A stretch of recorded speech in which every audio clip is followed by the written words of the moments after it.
Before we dive into our story, if you love interesting and immersive stories like this, don't forget to subscribe to the channel and like this video. Your support helps us keep creating amazing content. Let's get started.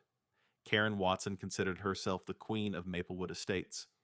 She was the president of the Homeowners Association, HOA, and believed it gave her absolute power over the neighborhood. Karen's rules. Only luxury cars were allowed in the neighborhood.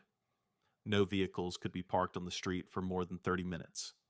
No loud music from cars. Only HOA-approved tow trucks could be used in the area. If anyone dared to break these rules, Karen would issue a fine immediately. She spent her days driving around in her expensive Mercedes SUV, inspecting homes, and making sure no one violated the neighborhood standards. She loved controlling people. She fined people for minor things, like leaving their car window open. She reported ugly cars to be towed. But today, Karen was about to experience something she had never imagined. Her own car was about to betray her. Chapter 2. Karen's biggest nightmare begins. It was a hot afternoon, and Karen was driving through the neighborhood, checking for violations as usual. Her luxury SUV was spotless, polished, and perfect. She had a notepad with a list of rule breakers she planned to fine. But just as she turned onto a quiet street, something unexpected happened. Beep! Beep! Beep! A warning light appeared on her dashboard. Engine failure. Pull over immediately. Karen's smug expression changed instantly. What? No, this can't be happening. She pressed the gas pedal. Nothing. She turned the key again. The car sputtered and completely died. Her precious Mercedes was now a useless pile of metal.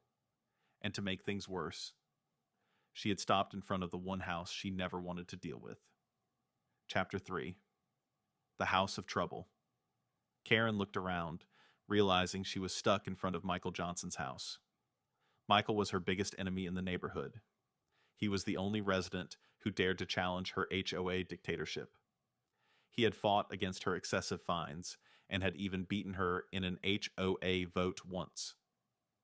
Karen gritted her teeth. Ugh, anywhere but here. She grabbed her phone and dialed a number.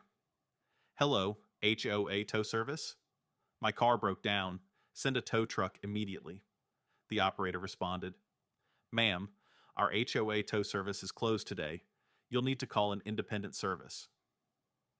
Karen's face turned red with rage. Closed! That's unacceptable. I am the HOA president. The operator calmly replied, I'm sorry, ma'am, but you'll need to find another option. Karen hung up the phone and growled. She had only one choice left. She had to ask for help. From Michael. Chapter 4. Swallowing her pride. Karen took a deep breath and stepped out of her car. Michael was sitting on his porch, sipping a cold drink, watching the whole situation unfold. When he saw Karen walking toward him, he smirked. Karen, what a surprise. Need some help? Karen forced a fake smile. Michael, my car broke down. I need to borrow your phone to call a tow truck. Michael raised an eyebrow. Oh, you mean the same kind of tow truck you've used to remove people's cars from their own driveways? Karen's face twitched. Look, I don't have time for this. Just let me use your phone. Michael leaned back in his chair. I don't know, Karen.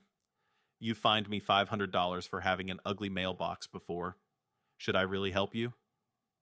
Karen clenched her fists. Fine. What do you want?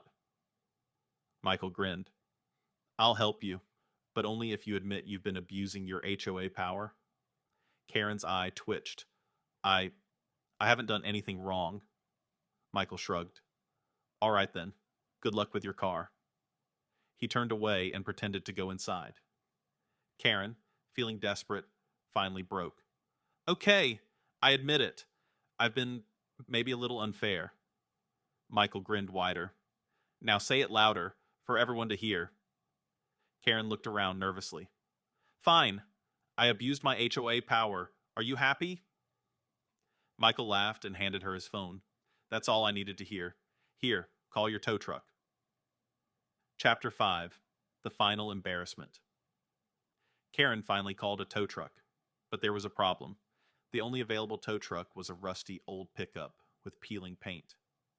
When the truck arrived, Karen almost fainted. She had spent years banning ugly vehicles from the neighborhood, and now her precious Mercedes was being dragged away by the ugliest truck in town. Residents came outside and started taking pictures. Neighbors laughed and whispered to each other, "Isn't this the same Karen who fined us for having dirty cars? Now look at her, getting towed away like a common peasant." Karen turned red from embarrassment. Michael called out from his porch, "Oh, don't worry, Karen. I'll make sure the HOA knows about your car violation." Karen couldn't believe it. Her own rules had turned against her. Chapter 6. The Aftermath. Karen spent the next few weeks avoiding everyone in the neighborhood. She stopped driving her car for a while, afraid people would still talk about the incident. Her HOA reputation took a massive hit. The residents, now feeling empowered by her humiliation, started fighting back against her unfair rules. Michael, enjoying the victory, sent Karen a friendly note. "Maybe now you'll think twice before abusing your power. Have a great day." Karen, fuming, crumpled the note in anger. But she knew. Michael had won, and her iron grip over the neighborhood was slipping. What do you think? Did Karen deserve this humiliation? Let us know in the comments. See you in the next story. Until then, take care. Blast off.